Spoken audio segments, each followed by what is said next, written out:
Carrington was buzzing this morning. Reds. After that wild run of fixtures, Ruben Amorim had his Manchester United squad locked in for one purpose: domination against Nottingham Forest. Calm, focused, determined. And trust me, the intensity at training said it all. Make sure you smash that subscribe button, because what I'm about to tell you from today's session will give you chills. The mood at Carrington this morning carried a different energy, calm but determined. After the chaos of recent fixtures, Ruben Amorim gathered his Manchester United squad for a focused session ahead of the Premier League clash with Nottingham Forest. With several internationals still returning, numbers were slightly reduced, but the intensity was sky high. Amorim knows exactly what Forest bring: compact in defence, lethal on the break. So today's training revolved around rhythm, structure, and ruthless finishing. The morning began with light warm-ups and tight rondo drills, quick touches, fast reactions, and chemistry rebuilding after the break. Even with a smaller group, the tempo was electric. Ligt, Maguire, and Lenny Yoro led the defensive rotations, commanding the back line and working on pressing coordination. Amorim's voice rang across the ground, stopping play to fine-tune details, demanding tighter lines, sharper transitions, and zero hesitation when Forest hit back. Then came the midfield engine room, Kobbie Mainoo and Bruno Fernandes orchestrating everything. It was all about control, one-touch sequences slicing through pressure, and positional play that forced the ball forward at pace. Fernandes floated between the lines with typical flair, while Mainoo's calm under pressure drew nods from Amorim and his staff. That partnership? It's growing stronger every single session. Up front, it was all about ruthlessness.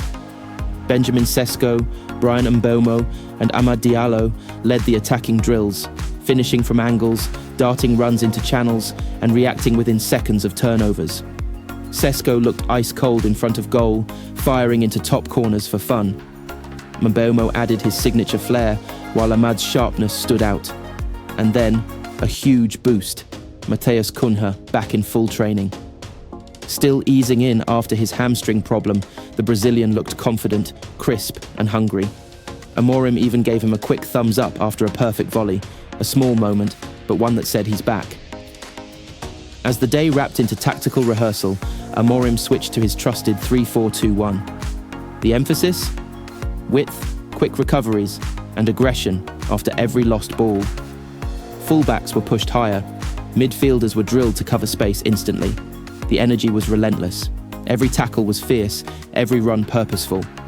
Even the academy lads filling in matched the tempo, fighting for every inch.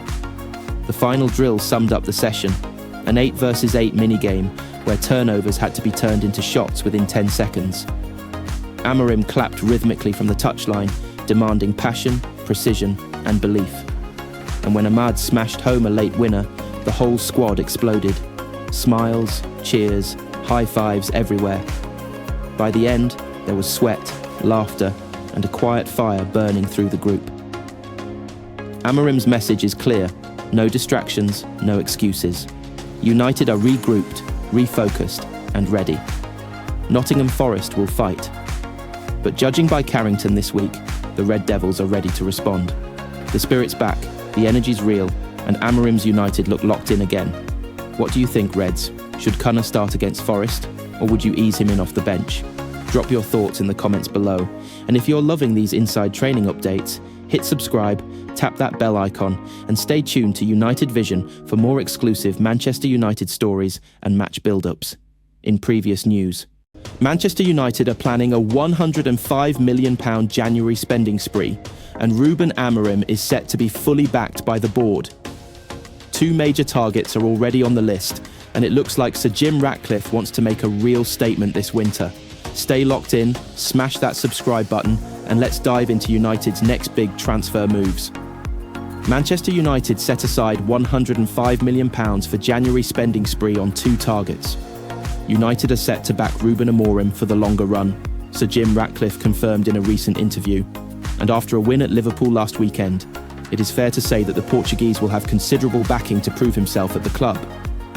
Fichajes has reported that Man United are planning another spending spree during the January transfer window, with Athletic Bilbao's Oyhan Sanset and Sporting Lisbon's Ousmane Diomande on their radar ahead of winter.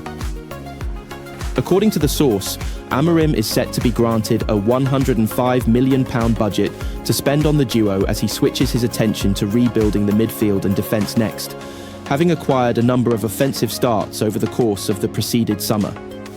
£105 million enough to make two key signings.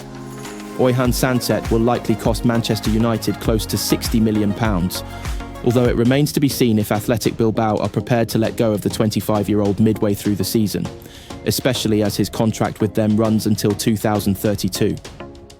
He promises to be a solid signing for the Red Devils, but given that Athletic Club are doing well in La Liga and also playing in the Champions League, there is a high possibility that his purchase will not be a successful proposition during the winter. Meanwhile, Ousmane Diomande's future could take care of itself in January as he enters the last 18 months of his contract with Sporting Lisbon. And in order to retain some bargaining power over the 21-year-old, they may let him go sooner rather than later. If Man United can offer approximately £45 million for Diomande, they would feel that they have done good business with signing an incredibly talented central defender with the potential to become one of the world's best a few years down the line. Sanset's signing is more vital for United, however, considering their lack of depth and quality in midfield, whereas Diomande is more of a long-term investment and a possible replacement for Harry Maguire, whose contract expires at the end of the season. Whether the board is prepared to wait for the athletic midfielder until next summer will be interesting to see, though for the time being, it isn't known yet whether or not United have any alternatives in mind heading into January. £105 million on the table, two young stars on the radar, and Amorim finally building his own team. What do you think, Reds? Should United go all in for both Sanset and Diomande this January, or save part of that budget for summer targets? Let me know your thoughts below. And don't forget to like, comment and subscribe to United Vision for more breaking news, transfer updates and analysis. Your number one stop for everything Manchester United in other news. What a game. Manchester United have finally done it. A historic win at Anfield after nearly a decade. Ruben Amorim, Maguire, Bruno. Everyone's buzzing after that emotional victory. Stay tuned, we've got all the post-match reactions, the drama, and what this means for United's season ahead. Before we dive in, make sure to smash that like button, subscribe, and join the United Vision family. Manchester United's dramatic 2-1 win over Liverpool will go down as one of the defining moments of Ruben Amorim's early reign. It's been almost 10 years since United last tasted victory at Anfield, and this one felt like a turning point. A statement win that reminded fans of what the badge truly represents. Bryan Mbeumo opened the scoring early, but Liverpool pushed relentlessly, hitting the woodwork 3 times and missing key chances before Cody Gakpo's late equaliser. Just when the game looked set to end level, captain for the day, Harry Maguire, rose highest to head home the winner, sparking wild celebrations among players, staff and fans. Ruben Amorim was candid in his post-match reaction, calling it a good victory, but just 3 points.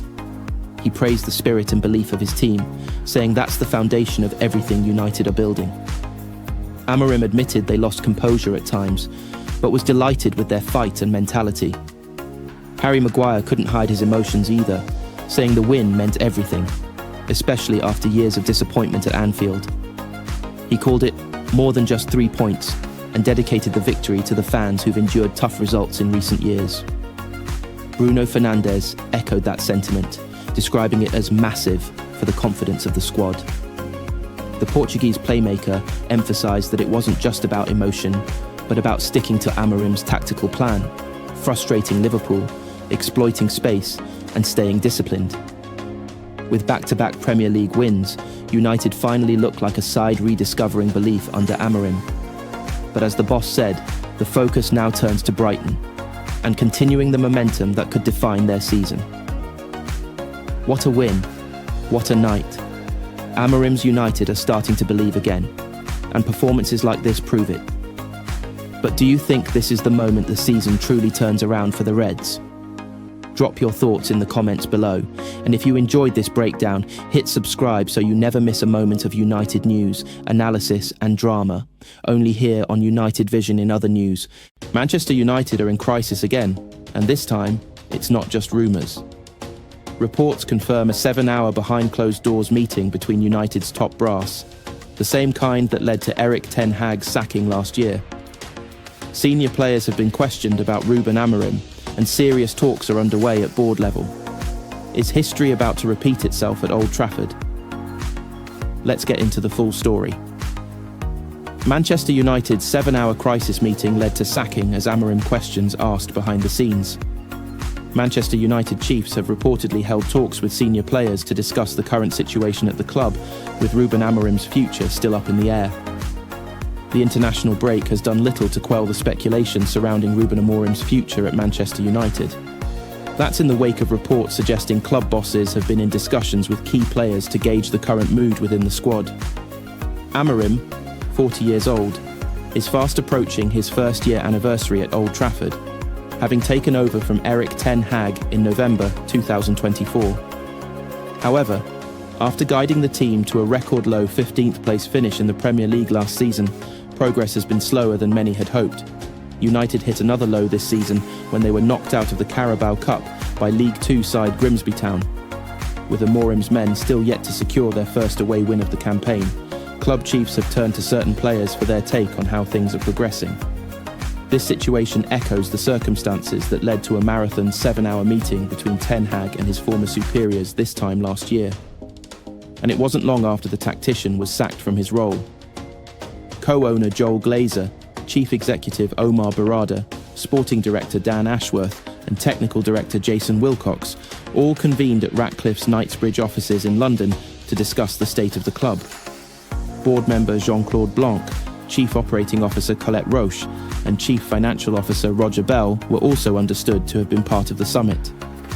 Ten Hag survived just 3 weeks following that lengthy meeting, and it may not be long before United's top brass are forced to convene once again as issues on the pitch continue to pile up. Barada and Wilcox are understood to be leading recent discussions between the club's hierarchy and the playing squad.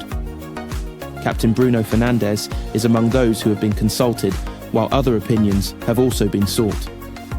It has been suggested the conversations were casual in nature and not necessarily designed to evaluate Amorim's standing at the club as such.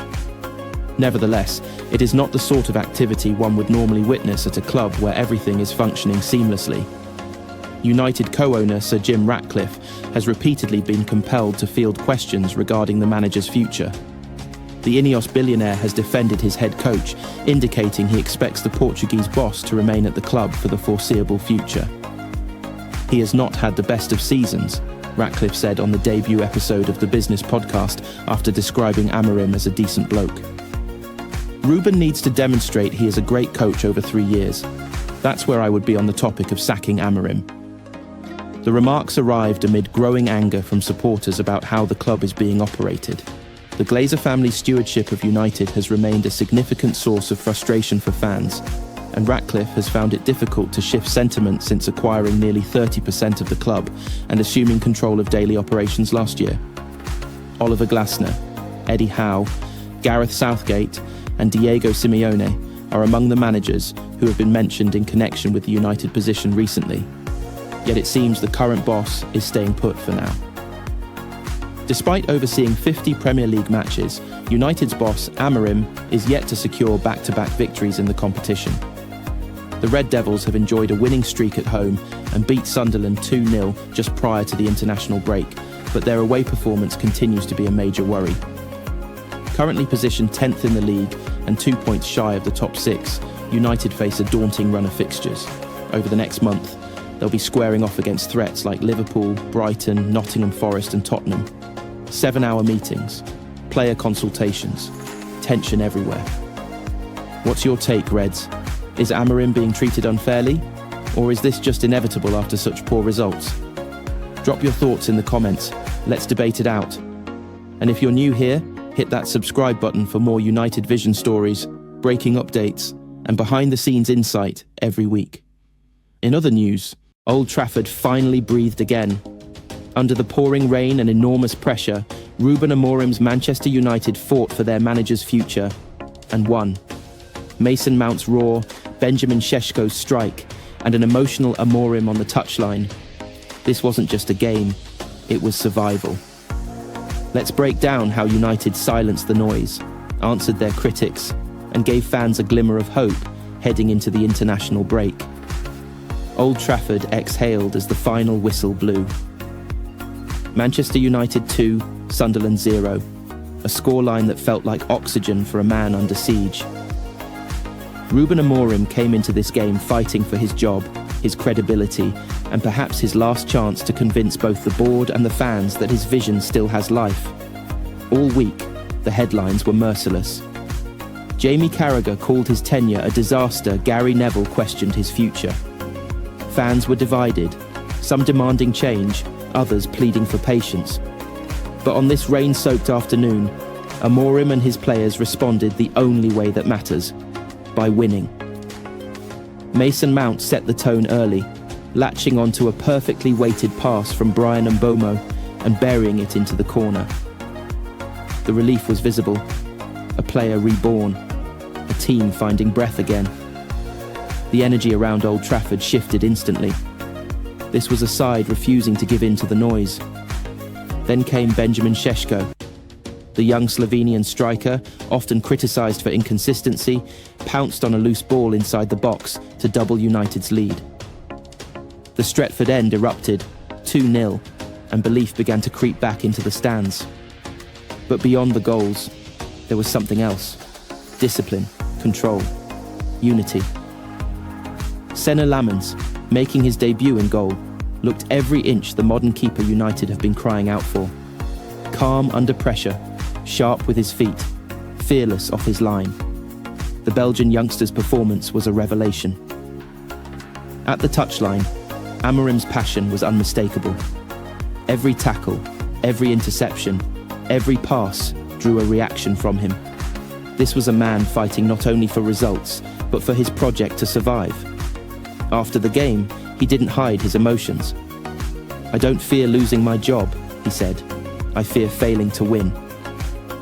My only goal is for Manchester United to succeed." It was a statement that hit home with the fans. For all the criticism, for all the frustration, there's something to admire about a manager who refuses to run. Still, questions linger. This win, while vital, doesn't erase months of inconsistency. Amorim's record remains underwhelming. 9 wins in 33 league matches. The system, the shape, and the execution have all been questioned. But if Saturday proved anything, it's that the dressing room hasn't turned on him. The fight is still there. The club hierarchy breathed easier too. With the break ahead and Liverpool next on the horizon, Amorim's job, for now, is safe. There's a sense of fragile optimism around Carrington. If United can build on this, momentum could finally swing their way. The mood among fans? Hopeful, if cautious. They've seen false dawns before. But for the first time in weeks, applause echoed around Old Trafford instead of boos. And as the players left the pitch, Amorim turned to the Stretford end and pumped his fists. It wasn't arrogance, it was relief. The storm has passed, but the clouds still hover. Liverpool away will tell the real story. But tonight at least, Ruben Amorim can sleep. He's earned that. The pressure isn't gone, but the spirit is back. What did you make of United's performance today? Was this the turning point for Amorim, or just another short-term fix? Drop your thoughts in the comments, Reds. Don't forget to hit subscribe. More United Vision stories, reactions, and tactical deep dives coming your way.